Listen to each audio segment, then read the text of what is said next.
Assalamualaikum warahmatullahi wabarakatuh. Apa kabar anak-anak semuanya? Saya berharap semoga kalian semuanya senantiasa dalam keadaan baik dan selalu diberi kesehatan. Sehingga kalian bisa mengikuti pelajaran pagi hari ini yang membahas tentang Asmaul Husna. Baiklah anak-anak, dalam menjalani kehidupan ini, tentu kita sebagai manusia pasti pernah dan akan mengalami kesulitan. Hal tersebut merupakan ujian dan cobaan dari Allah Subhanahu wa Ta'ala kepada hamba-hambanya. Sesungguhnya ketika kesulitan itu datang, maka Allah lah sebaik-baik penolong dan hanya kepadanya lah kita meminta pertolongan. Mintalah pertolongan dengan menyebut nama-nama yang indah yang Allah miliki melalui Asmaul Husna. Asmaul Husna adalah nama-nama yang baik dan indah milik Allah Subhanahu wa Ta'ala. Asma berarti nama, dan husna berarti yang baik atau yang indah. Asmaul Husna merujuk kepada nama-nama, gelar, sebutan, sekaligus sifat-sifat Allah Subhanahu wa Ta'ala yang indah lagi baik. Dari 99 Asmaul Husna tersebut ada 4 yang akan dibahas dalam bab ini secara rinci, yaitu As-Somad, Al-Muqtadir, Al-Muqaddim, dan Al-Baqi. Tapi pada kesempatan ini, kita hanya membahas 2 pokok bahasan saja, yaitu As-Somad dan Al-Muqtadir. Anak-anak, tahukah kalian arti kata As-Somad? As-Somad artinya maha dibutuhkan, tempat meminta. Allah Subhanahu wa Ta'ala maha dibutuhkan, Allah menjadi tempat manusia bersandar. Allah lah yang memenuhi semua kebutuhan dan semua ciptaannya membutuhkan Dia. Dialah satu-satunya penolong, satu-satunya tempat memohon bantuan ketika orang ingin bebas dari kesulitan dan penderitaan, serta mendapatkan semua yang dibutuhkannya melalui rahmat nama ini. Sebagaimana firman Allah dalam surat Al-Ikhlas ayat 1-2, artinya, katakanlah Muhammad, dialah Allah yang Maha Esa.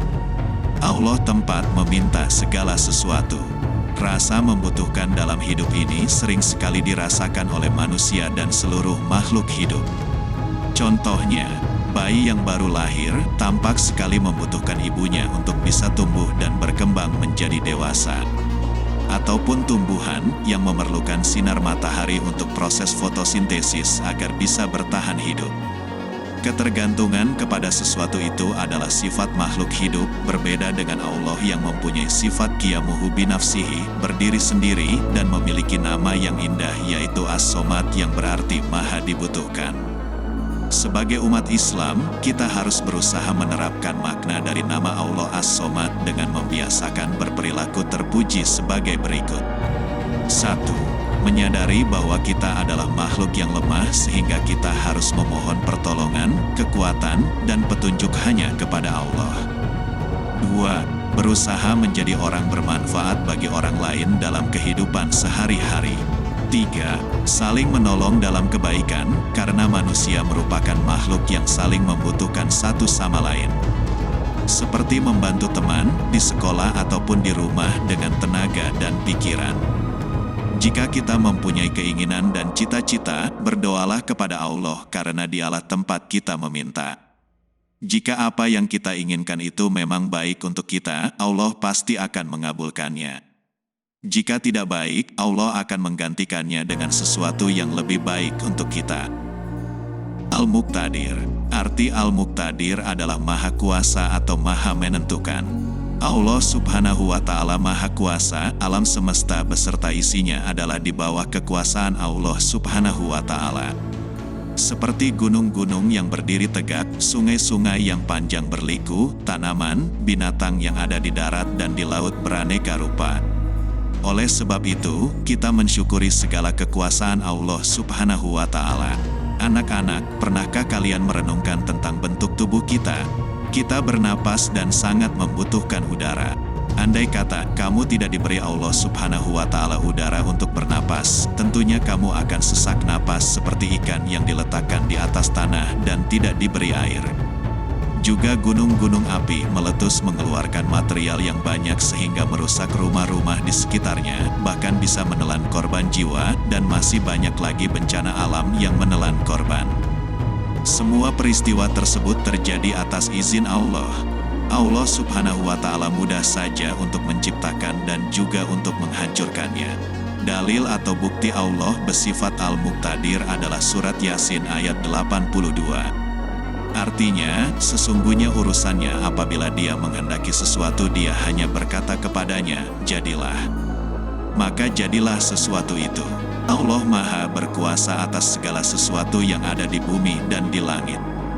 Kekuasaan Allah tidak terbatas, meliputi segala yang mungkin dan tidak memungkinkan dijangkau akal manusia. Salah satunya memperlihatkan kekuasaannya kepada orang kafir dan orang-orang yang tidak mau beriman.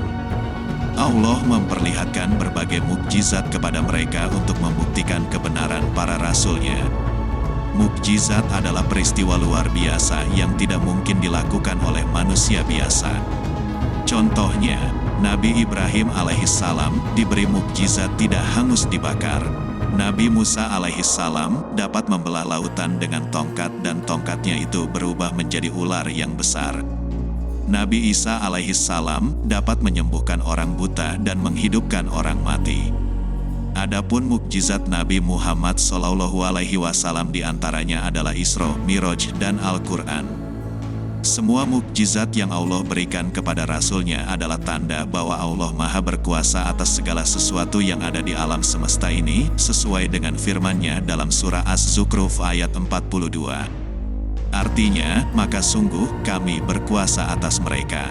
Al-Muqtadir sebagai nama dan sifat Allah mengandung pesan agar kita memiliki jiwa kepemimpinan, minimal dapat memimpin diri sendiri, kemudian dapat meluas pemimpin dalam lingkungan sosial seperti menjadi ketua kelas atau menjadi pemimpin saat diskusi. Selain mengandung pesan agar kita memiliki jiwa kepemimpinan, Al-Muqtadir juga memberi pesan kita agar menjadi manusia yang berpotensi. Di dalam diri ini terdapat potensi yang jika dilatih akan memunculkan energi luar biasa. Berikut ini contoh perilaku terpuji dalam menerapkan makna dari nama Allah Al-Muqtadir. Memiliki jiwa kepemimpinan dapat diasah dengan sikap berani mengungkapkan pendapat. Percaya diri dengan kemampuan yang dimiliki adalah hal yang positif. Menjadikan Allah Subhanahu wa Ta'ala sebagai tempat berlindung. Berlomba-lombalah untuk mencari amal kebaikan, karena kita tidak tahu kapan bencana datang. Demikianlah pelajaran kita hari ini. Untuk Asmaul Husna yang kedua dan ketiga, insya Allah akan kita lanjutkan pada pertemuan berikutnya. Wassalamualaikum warahmatullahi wabarakatuh.